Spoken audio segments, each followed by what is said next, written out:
ଦେଖିବା।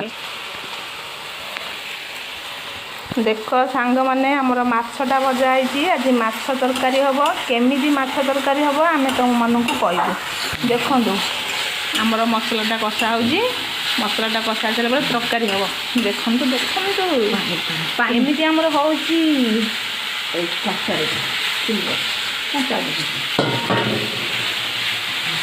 ଆଗରେ ପିଆଜ ଦିଆହେଲା। କେମିତି ହେଲା ଟିକେ କହିଦେଲ। ତାପରେ ରସୁଣ ଦିଆହେଲା। ଏଇଟା ଟମାଟୋ ଦିଆହେବ। ଧନିଆ ପତ୍ର ଧନିଆ ପତ୍ର ନାହିଁ। ସାଙ୍ଗମାନେ ଆମର ମସଲାଟା ରେଡ଼ି ହେଇଗଲାଣି। ଏବେ ଆମର ମାଛଟା ପଡ଼ିବ।